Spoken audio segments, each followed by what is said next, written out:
Hello বন্ধুরা, আবারও নিয়ে চলে এসেছি আর একটা মাস্ট দহি চিকেনের রেসিপি নিয়ে। রেসিপিটা দেখো, খুব ভালো লাগবে আশা করি। তো তার জন্য দেখো, প্রথমে চিকেনটা ভালো করে ধুয়ে নিয়েছিলাম। তার মধ্যে আমি অ্যাড করেছি অন্ততপক্ষে 3 টেবিল স্পুন মতন টক দই অ্যাড করেছি। তারপরে আমি আদা, কাঁচা লঙ্কা আর রসুনের যে পেস্টটা বানিয়েছিলাম সেটাও আমি চিকেনটার মধ্যে অ্যাড করে দিলাম। দিয়ে ভালো করে প্রথমে একটু নাড়িয়ে নেবো, নিয়ে মিক্সিংটা ভালোভাবে করে নেবো। তারপর একে একে আমি তার মধ্যে দিয়ে দেব 2 চামচ মতন ধনে গুঁড়ো, তারপরে দেব 2 চামচ মতন জিরে গুঁড়ো, তারপরে এক এক করে দেব হলুদ গুঁড়ো দেওয়ার পরেই সঙ্গে সঙ্গে চলে আসবো লবণ দিতে, কারণ আমি এখানে সব কিছু একসাথে মিশিয়ে নেব। তো লবণটা আমি ভালো করে দিয়ে দিলাম। তো লবণটা দেওয়ার পরে আমি আবার কালারের জন্য কাশ্মীরি লঙ্কার গুঁড়োটা একটু ইউজ করে নিলাম। দিয়ে মাংসটা ভালো করে আমি ম্যারিনেশন করে অন্ততপক্ষে 30 মিনিট মতন আমি চাপা দিয়ে রেখে দিয়েছিলাম। তো তারপরে দেখো, যেহেতু 30 মিনিট হয়ে গেছে, সেই জন্য আমি এদিকে একটু পেঁয়াজ কুচিয়ে নিয়েছিলাম, একটু গোটা গরম মশলা নিয়েছি, কড়াইতে আমি তেল দিয়েছি, তেলটা গরম হয়ে গেছে। আমি রান্নাটা সাদা তেলে করব আজকে। তো তার জন্য দেখো, তেল গরম হয়ে যাওয়ার পর আমি আলুগুলোকে একটু ভালোভাবে দিয়ে লাল লাল করে ভেজে নেব, কারণ আলুগুলো যেন প্রপারলি একটু সেদ্ধ হয়ে আসে, সেই জন্য আলুগুলোকে আমি অত সুন্দর লাল লাল করে ভেজে নিয়েছিলাম। তো তারপরে কড়াই যে গরম তেলটা আছে তার মধ্যে আমি গোটা গরম মশলা ফোড়ন দিয়ে দিয়েছিলাম। গোটা গরম মশলা থেকে গন্ধ যেই ছাড়তে আরম্ভ করে দিয়েছে, সঙ্গে সঙ্গে পেঁয়াজ কুচিগুলো দিয়ে দিয়েছিলাম। টক দই যে চিকেনটা রান্না করলাম, এটা হচ্ছে মাস্ট দহি চিকেনের রেসিপি, কারণ চিকেনটা আমার রান্নার ভিতরেও মানে দইটা রান্নাতেও পড়বে আর একটা টাইমে। ওই জন্যই আমি এই চিকেনটার নাম দহি চিকেন দিয়েছি। এর রান্নার টেস্টটা পুরো আলাদা রকম হয়।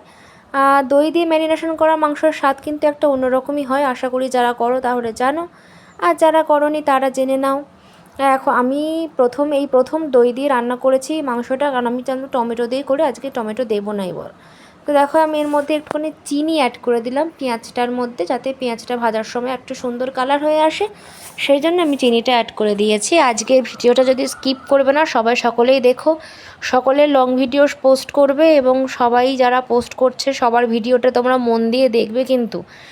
কারণ তোমরা যতই ফাঁকি মারো না কেন, ফেসবুক রোবট সিস্টেমে তো ওরা জানতে পারে যে তোমরা কারা ভিডিও দেখছো বা দেখছো না।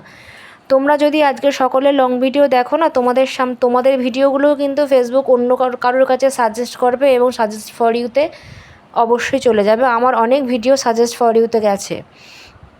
তো দেখো, এবার পেঁয়াজটা ভাজা হয়ে গেছে। এবার ম্যারিনেশন করে যে চিকেনটা রেডি করে রেখেছিলাম, সেই চিকেনটা আমি এবার পেঁয়াজ ভাজার মধ্যে দিয়ে দেবো।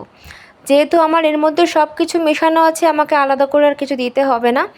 এবং এরকমভাবে মেশালে কী হয় বলো তো, মাংসের মধ্যে মশলাটা সুন্দর মানে ঢুকে যায়, এবং খেতেও বেশ অপূর্ব লাগে। ভাত বলো, রুটি বলো, পরোটা বলো, হ্যাঁ বেশিরভাগটা পরোটা হলেই ভালো হয়, আর রুটিতেও বেশ জমে। আমি এটা রান্না করেছি আজকে রাত্রে খাওয়ার জন্য, পরোটা রুটির সাথে খাওয়ার জন্য।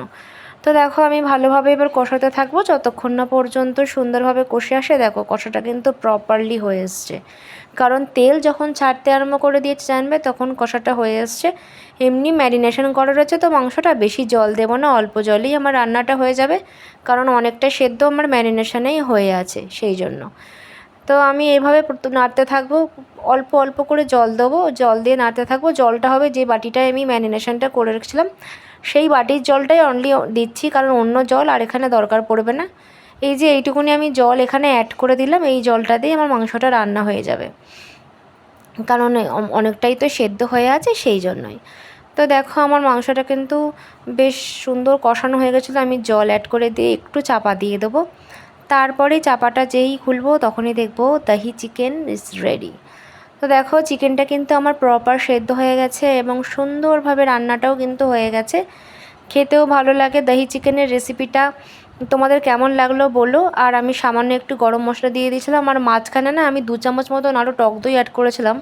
সেটা ওই ফোন এসেছিলো বলে ভিডিও করতে আর মনে ছিল না। যাই হোক, তাও তোমাদেরকে বলে দিলাম। আজকে খেয়ালি রান্নাঘর থেকে এইটুকুই। আবার দেখা হবে অন্য কোনো রেসিপি নিয়ে।